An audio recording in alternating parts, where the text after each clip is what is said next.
Hello and welcome. You're meeting me here again in Yarn.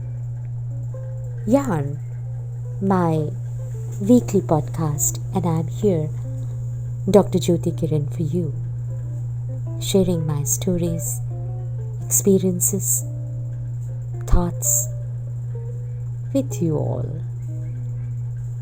Yarn. We are meeting in Yarn. And here is my latest story for you. Scent of Life. I was in Delhi attending a conference by Women's Commission. As it happens, in the international seminars and conferences, the lunch was arranged for delegates from different countries. It was a January afternoon in Delhi. An outdoor lunch was pleasing to eye, and I could tell the menu by sheer aroma. A family joke about me was that I half smelt and half ate my food, as I had great sense of smells. A gift to the pure souls in my mother's vocabulary. I sat on the round table with the Chinese delegation as I was looking forward to have an interactive discussion on the women's work in China. What Beijing had done post-Beijing platform was my curiosity. Many times, personal discussions are better than presentations. Actually, almost all the times, personal interactions are better. But this interaction was strange. One member from a Chinese labor organization suddenly excused herself.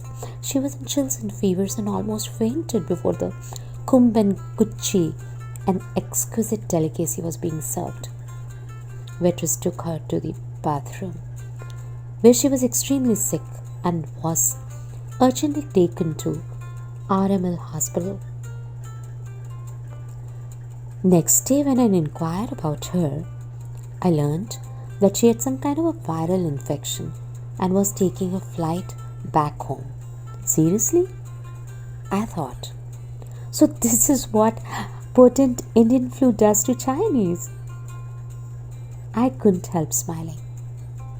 Little did I realize that time that it was my first exposure to COVID.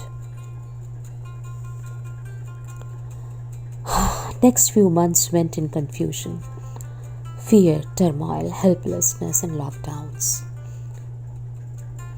Not essentially in the same order, but these emotions took turns and events kept happening. Time went as if into a loop. Prayers remained piled. Hearts remained empty and yet aching. But lockdowns came and went. I continued staying alone in a 300-yard double-story house. Domestic helps were not supposed to come, so much time went in household chores. Mind randomly moved between conspiracy theories, charity work, online meetings, seminars, and odd, unrecognized feelings. Yes, I'm talking about a single person's life during the lockdown. My parents, 87 and 84, stayed with me for most part of their lives, but with my brother during COVID lockdown, and stayed there only as he was better equipped to take care. At least he had two people at home, better than my situation, and as I was alone after my husband's death. And I was in a way grateful for that, as my mother was mostly bedridden.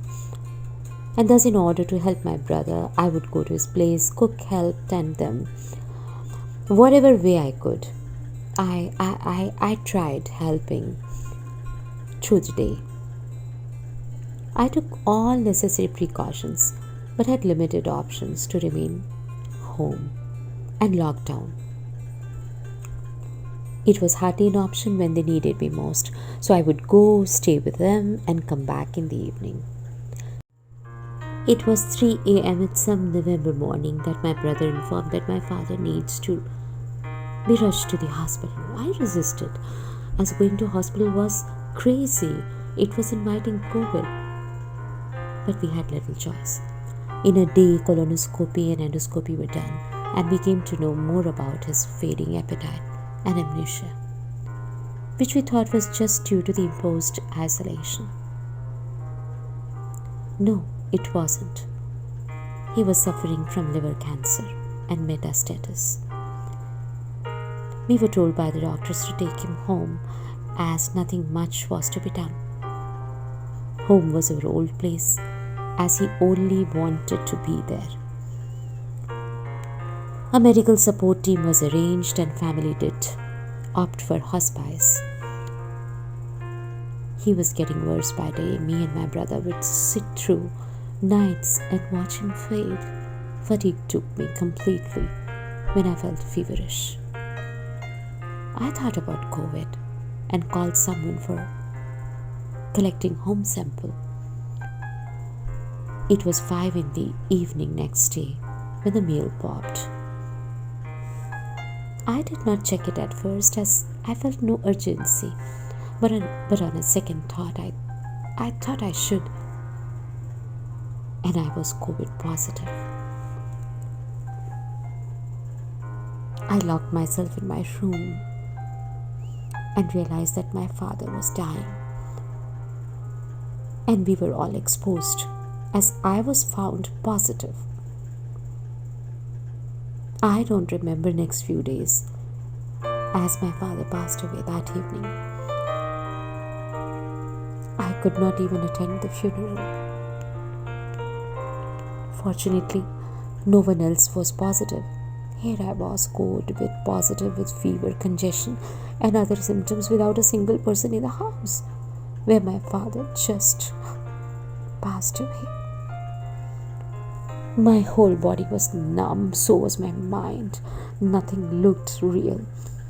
I just wanted to hug my mother and console her. Death was not new to me. I'd lost my husband to cancer 3 years back. Then I had visited hospitals as people visit their workplace. It was so often, so regular. But death never seemed so cold, isolated, and lonely as it is appearing now. In the East, we dramatize death, and it is mourned long and collectively. People around you make death a shared vision, a shared sorrow. We learn to absorb it gradually at its own pace with rituals. Trust me, it makes sense. Trust me, as I've gone through this. They say it gets a village to raise a baby. Why don't they say it needs a town to absorb a death? Sometimes even a whole universe. I would sit in the empty room shivering with chills besides his empty bed. 2 days went by and my congestion increased. My only immediate family was my daughter, who was in Chicago, some 13,000 miles away. She could not be here if I died. She was pregnant, very pregnant, with gestational diabetes, and needed me more than I needed her at this point of time. We would do video calls, cry silently.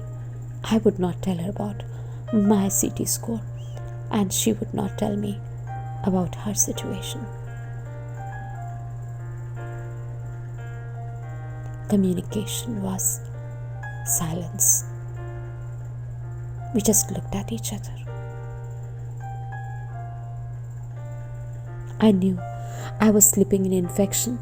Next day that I experienced dropping oxygen levels, but strangely I lost all sense of smell. All sense of smell. Not almost, but all. I could not smell a thing. From alcohol to garlic, from vinegar to hing, from fennel to coffee, I couldn't smell my own breath. As if I was noseless. My sense of smell just died. That night, I was in sweats when I got up, and I could not breathe. I knew if I reached hospital, I would never return.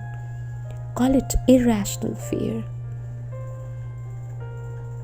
But I'm an economist. I thought I would only maximize within boundary conditions. My influential friends wanted me to stay in hospital and insisted. And they were right. No one fights COVID at home, alone. But I was adamant. I prayed incessantly, talked to my daughter and son-in-law, and read the older letters of Bill. Bill would write me every day, one mail a day from different time zone, balanced and caring. He supported me like family from 10,000 kilometers. In his 4 a.m. messages or mails, he would ask if my stomach was troubling me. I said no. He said nothing will happen to you. Speak to your doctor and start ivermectin.